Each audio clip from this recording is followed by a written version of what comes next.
Assalamualaikum warahmatullahi wabarakatuh. Selamat datang rekan-rekan mahasiswa dan rekan-rekan semuanya.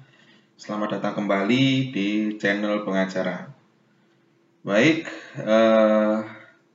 hari ini kita akan membahas tentang psikotes, masih tetap psikotes, aplikasi yang lain, dan aplikasi ini sedikit berbeda lagi dengan tes-tes psikotes, aplikasi psikotes yang sebelumnya.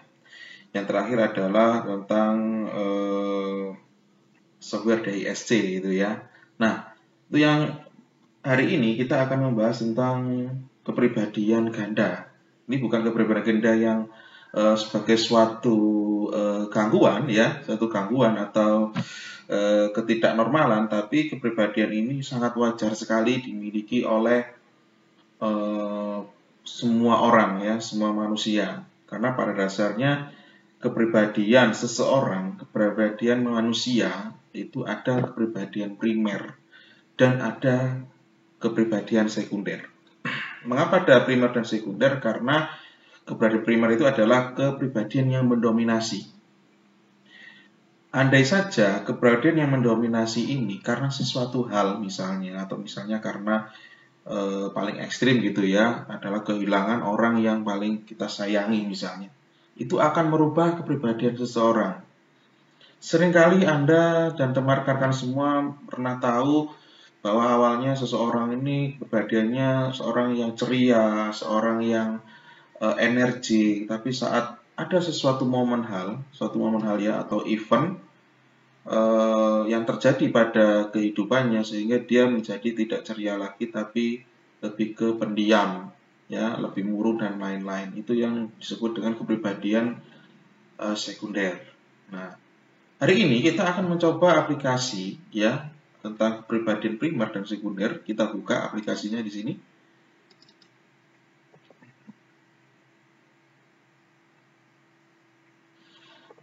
Baik. Sebelum kita masuk ke dalam pembahasan tentang kepribadian primer dan sekunder, kita akan lihat dulu about this program ya. Ya, dibuat oleh Dolly Arifin Desember 2002 ya. Oke.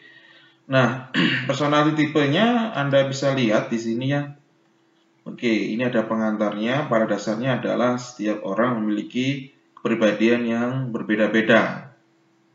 Terdapat campuran dari 3-4 tipe dasar kepribadian.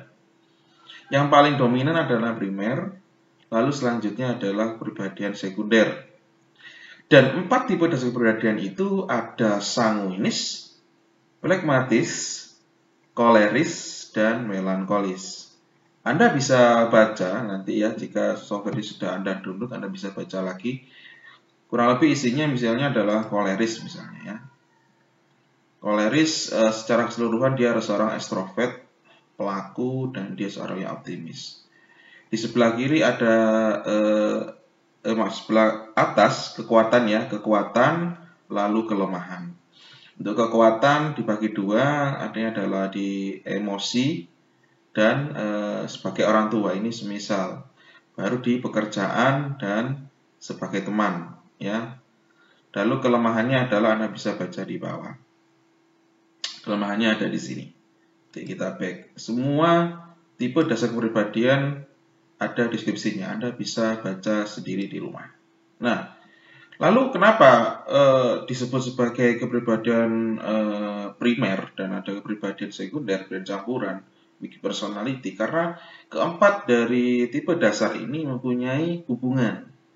Anda bisa lihat nanti ya, the relation, bahwa sebenarnya secara horizontal ya, koleris yang kuat dengan sanguinis biasanya berpasangan.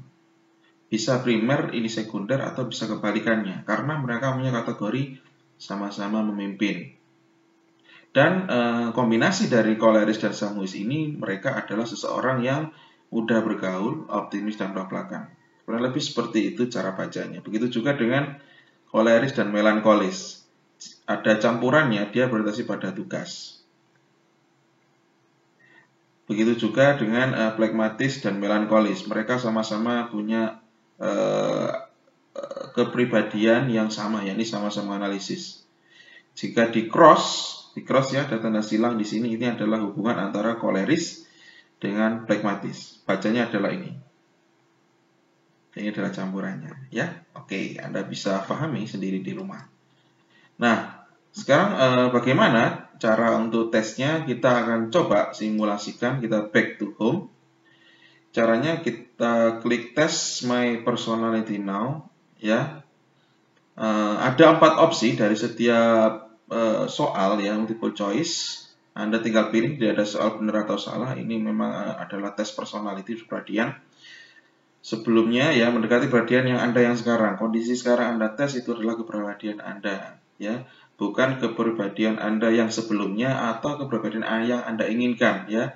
Bukan yang sebelumnya atau yang Anda harapkan, tapi kondisi kepribadian Anda saat ini. Karena kepribadian bisa berubah-ubah. Ada primer, ada sekunder. Oke, kita akan coba simulasi. Klik di start test.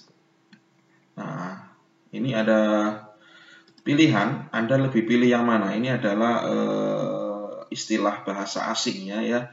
Sisinya ada di bawah, orang yang mau melakukan, menyesuaikan, penuh kehidupan, dan begitu seterusnya. Kita akan coba isi cepat. Saya akan coba isi cepat, klik next langsung ya. Oke, klik next. Oke, ada kurang lebih ada 60 di 34 asalnya. Oke, saya akan langsung next. Lebih cepat.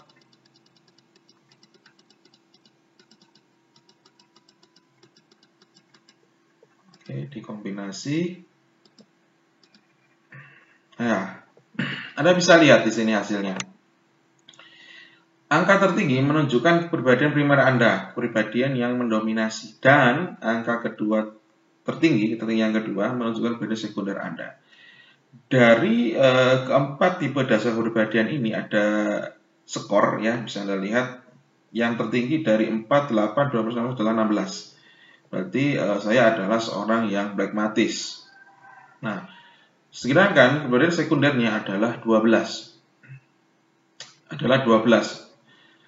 Jadi jika saya mendominasi dari kepribadian pragmatis dan saya mengalami sesuatu hal atau event yang merubah kepribadian saya, maka tendensinya atau kecenderungannya adalah saya akan berubah menjadi seorang yang sanguinis.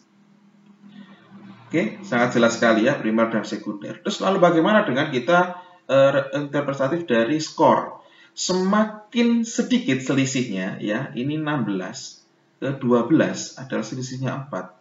Semakin selisihnya sedikit, maka kepribadian kita akan bisa berubah dengan cepat. Ya. Jika selisih skor itu jauh, ya 6 atau 8 misalnya, atau bahkan 10 dari skor primer dan sekundernya, maka untuk berpindah dari kepribadian primer ke kepribadian sekunder juga akan membutuhkan suatu impact, ya, suatu impact atau suatu stimulus yang harus memang sangat kuat. Ini bisa dimengerti ya. Jadi misalnya dari plekmatis ke koleris ini selisihnya sangat jauh sekali, 12. Dari kepribadian plekmatis ke koleris itu sangat memungkinkan, tapi sangat butuh waktu yang lama dan sangat impact yang besar. Kurang lebih seperti itu untuk cara membaca dari skor. Oke, sangat jelas ya. Anda bisa download sendiri dari link yang saya sediakan di deskripsi YouTube.